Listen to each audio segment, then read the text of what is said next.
Interview Expert est aujourd'hui du côté de Lonne Plage et c'est en compagnie du top pilote monsieur Matteo Millot que nous allons effectivement parler de cette journée sous le beau soleil des Hauts-de-France. Matteo, bonjour. Bonjour, bonjour. Alors comment se passe effectivement cette belle journée? On vient de refaire, Franck vient de refaire effectivement le terrain. Comment vous le trouvez? C'est un circuit professionnel chez les amateurs? Ouais, bah il y a eu beaucoup de boulot de fait depuis l'année dernière, que ça soit niveau sécurité, la piste, tout a changé, c'est vraiment cool.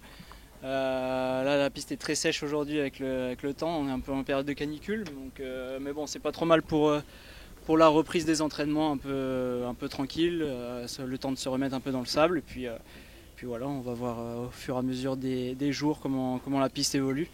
Le Sahara à Lonne Plage, cela vous convient au niveau du sable? Vous aviez déjà effectivement une époque roulé du côté du Maroc. Ça vous rappelle un petit peu ce côté marocain? Ouais, bah là, Sartec, hein, le terrain. Ouais. On dirait, c'est vraiment le sable comme on a dans les dunes au Maroc. Hein. Ouais. Donc, bon, c'est pas spécialement ce que j'aime le plus. Enfin, c'est pas la texture de sable que j'aime le plus ici, mais pour une reprise, comme je disais, pour la reprise du sable, c'est vraiment pas trop mal. D'accord, ok. Bon, entre guillemets, vous préférez effectivement un sable plus compact. Cela veut dire qu'au niveau de la moto, les réglages sont différents entre ce sable et un sable plus compact? Non,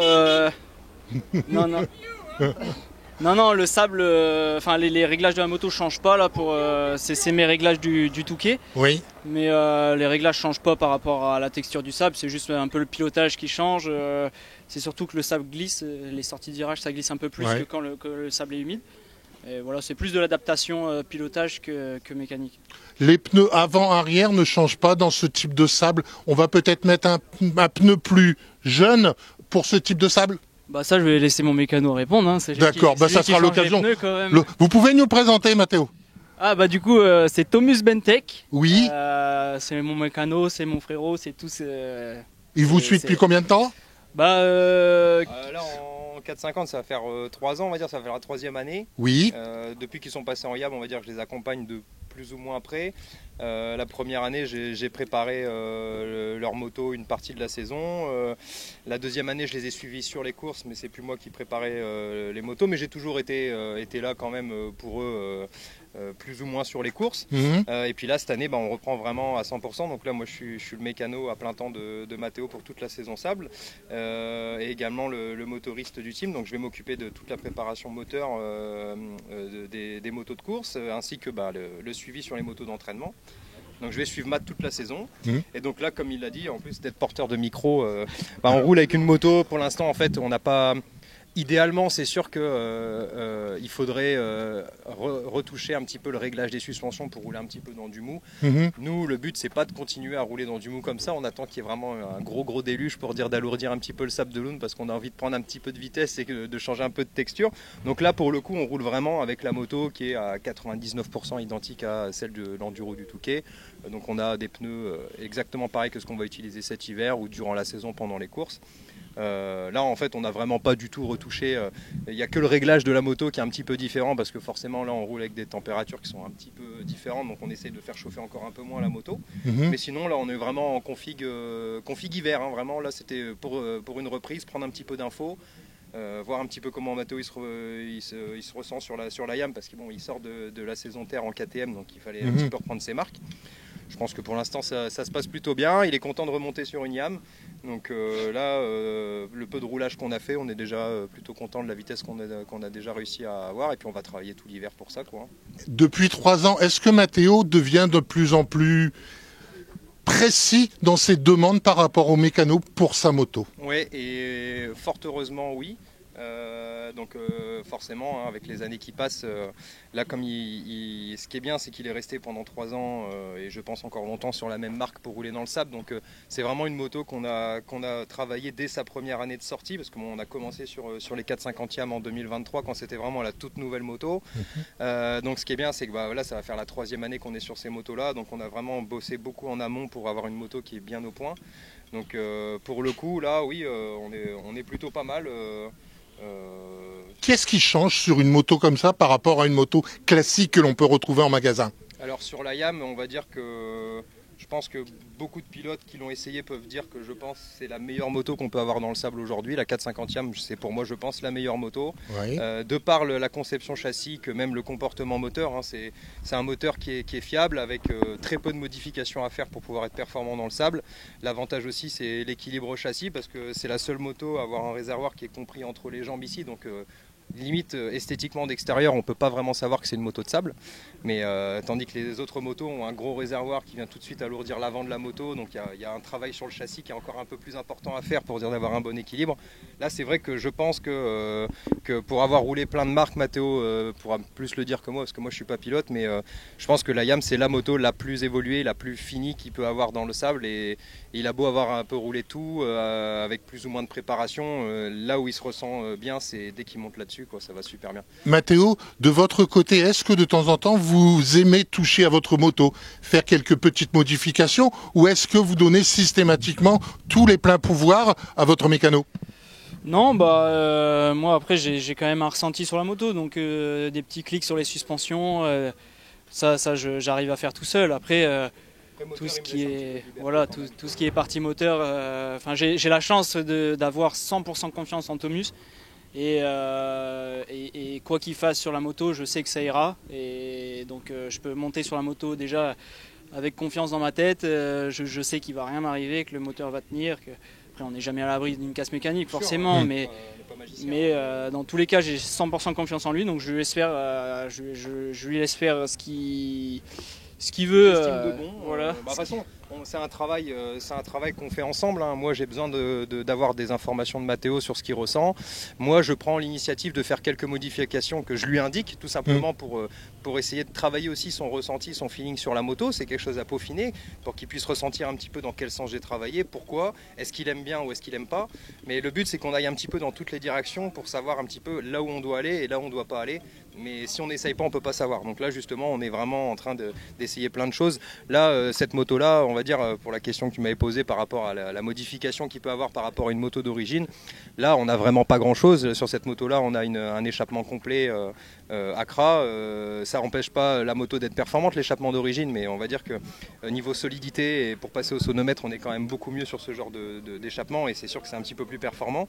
Après dans le moteur on a juste, en fait c'est de la fiabilisation, on cherche pas de la performance, on est vraiment ici pour essayer de faire tenir la moto 3 heures sans aucun problème. Cela veut dire effectivement qu'on garde les pièces d'origine ou pas? Alors non, on a modifié quand même pas mal de choses dans le moteur. En fait le gros souci, entre guillemets, le gros point noir de cette moto quand elle est sortie, c'est encore le cas quand elle est sortie de caisse. C'est vrai que l'embrayage c'est une faiblesse assez connue de ce moteur là. Donc on vient énormément travailler sur l'embrayage pour essayer de gagner en fiabilité. Après déjà de base, sorti du carton, c'est un moteur qui fonctionne extrêmement bien. Donc on peaufine un petit peu la préparation, on adapte par rapport à la discipline que nous on a. C'est sûr que ça va pas être une moto DSX avec un très très gros bas régime et tout, etc. On essaie de trouver un bon compromis, mais c'est vrai qu'on est quand même relativement proche de l'origine. On a une culasse qui est un petit peu modifiée, mais pour l'instant en interne moteur, on est sur Villebrequin, piston d'origine, distribution d'origine, arbre à cames d'origine. Il n'y a que l'embrayage qui n'est pas d'origine dans cette moto, et l'échappement et la cartographie. Sinon après tout le reste, on est sur une moto standard que tout le monde sur le parking peut se payer, tout simplement. Ouais, bien sûr. Question, la vidange, vous la faites systématiquement après chaque sortie? Alors pas après chaque sortie, en ce moment on fait pas forcément des grosses séances, donc on va dire que Matteo il roule on va dire une moyenne de 2 heures par sortie, grosso modo. Donc on va la faire toutes les 2 sorties, toutes les 4 heures. Au début, moi, c'est des informations qu'on a prises, donc on a vidangé très tôt au début pour savoir un petit peu comment vieillissait un petit peu l'huile, etc. Et en fait, au début, on a vidangé vraiment extrêmement souvent parce qu'on n'avait pas encore trouvé de solution pour fiabiliser l'embrayage à 100%. Donc l'embrayage, comme ça venait faire monter le moteur en température, on avait une huile qui était très vite polluée, donc on changeait très très vite. Aujourd'hui, on a trouvé les modifications internes à l'embrayage qui nous permet de cramer beaucoup moins d'huile et de mettre le moteur bien moins en température. Donc forcément, là, vidanger toutes les 4 heures, c'est largement suffisant avec une bonne huile. Pour le coup, pour l'instant, ça va très bien comme ça. Mathéo, vous allez emmener cette moto où pour la suite? Bah celle-là au garage après. Non, bah celle-ci, comme Thomas disait, là c'est vraiment une moto de test, un peu d'entraînement. Après, ma moto de course, j'espère l'amener sur la plus haute marche du podium au Touquet. Enfin, déjà sur toutes les autres épreuves et surtout au Touquet. C'est quoi les prochaines épreuves? Ben là, j'attends une dernière réponse aujourd'hui pour partir en Argentine fin du mois là, Oui. pour la deuxième épreuve du mondial. Et après, ça sera Bud Racing Training Camp une semaine avant Berck et puis tout championnat de France. Qu'est-ce qui vous manquerait effectivement cette année? Qu'est-ce qui vous a manqué, pardon, l'année dernière pour pouvoir avoir la première place et gagner votre Touquet? Du roulage? Non. Non, peut-être un peu de roulage parce que j'ai pas beaucoup roulé. En fait, j'ai changé un peu d'entraînement. Enfin, j'ai essayé des choses l'année dernière qui n'étaient pas forcément bonnes. Donc, j'ai un peu moins roulé. J'ai axé mes priorités sur d'autres choses, ce qui n'était pas forcément une bonne idée. Donc, cette année, je fais beaucoup de. Ça m'a permis de prendre des infos. Dans le concret, c'était quand depuis donc ça faisait sa deuxième saison l'année dernière avec Yamsand. On a quand même eu une évolution qui allait dans le positif partout. Est-ce qu'on a eu la meilleure stratégie partout? Ça, c'est sûr que non. Mais en tout cas, on a quand même travaillé dans le bon sens, c'est-à-dire qu'ils avaient une condition physique qui était bien mieux que les autres saisons. Donc, ils se sentaient bien mieux sur les motos et dans la longueur des courses. Voilà, ils étaient beaucoup plus réguliers, donc ça se passait super bien. Et là, cette année, on va essayer de rester déjà dans le nord, parce que l'année dernière, ils étaient partis dans le sud toute la saison.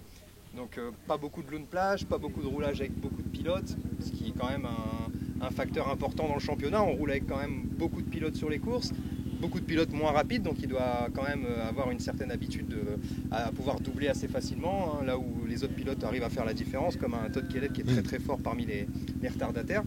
Et voilà, on n'a pas gagné l'année dernière parce qu'on en a conscience qu'on n'est pas encore arrivé au niveau de Todd ou d'un Milko quand il est vraiment revenu à son top niveau.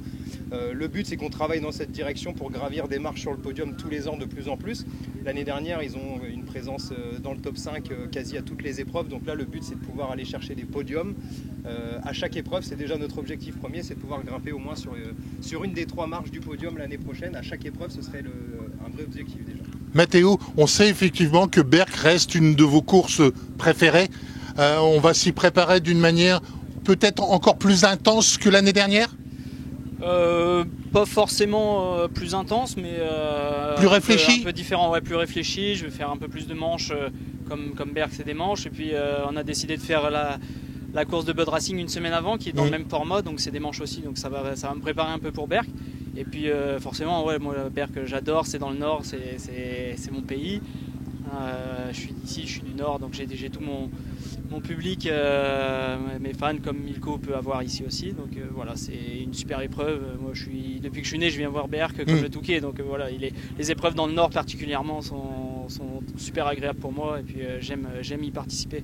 La dernière question, Mathéo, est-ce que vous avez déjà envisagé d'aller faire, pourquoi pas, le Dakar? Ouais, j'y pense depuis très longtemps. Après, le Dakar, c'est un autre level déjà, niveau financièrement. Il faut être costaud, il faut avoir pas mal de partenaires, ce que j'ai pas forcément pour l'instant pour le Dakar en tout cas. Et mais j'axe ma priorité, ça reste quand même le Touquet.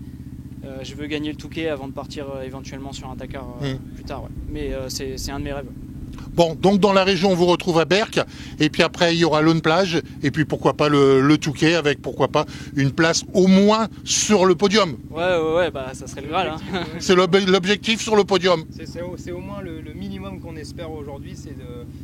Le but, c'est vraiment d'aller chercher au minimum la 3e place sur chaque épreuve, et éventuellement sur des coups d'éclat, etc. Éventuellement, pourquoi pas gagner une épreuve ou aller se rapprocher sur la 2e place. Hein, voilà. Le but, c'est vraiment de faire tous les ans de mieux en mieux. L'année dernière, c'était beaucoup mieux que la première année, et si on peut continuer cette année, voilà, on apprend un petit peu de chaque saison des erreurs à faire et des choses qui sont dans le bien aussi. Donc là, on essaye tous les ans de s'organiser de mieux en mieux. Là, Mathéo, il est vraiment... il a tous les ans été motivé, mais vous l'avez encore plus affûté. Cette année, là, pour le coup, il a repris encore plus tôt, et il en pouvait plus de pas être à l'eau, pas être sur Siam. Donc là, pour le coup, il est vraiment remonté à 100%. Il a vraiment des objectifs auxquels, pour l'instant, il se tient beaucoup, s'entraîne beaucoup physiquement, beaucoup sur la moto. Enfin, voilà, il y a plein de choses. On est en train de mettre en place toute l'équipe pour cette année. Donc je pense que ça va être une bonne saison, j'espère en tout cas. Mathéo, on vous souhaite dès à présent une très bonne saison SRAM, et puis on vous retrouve pour la région à Lune Plage et puis bien sûr à Berck. En attendant, pourquoi pas le Touquet. Yes, carrément. Merci et à bientôt sur Interview Expert. Merci.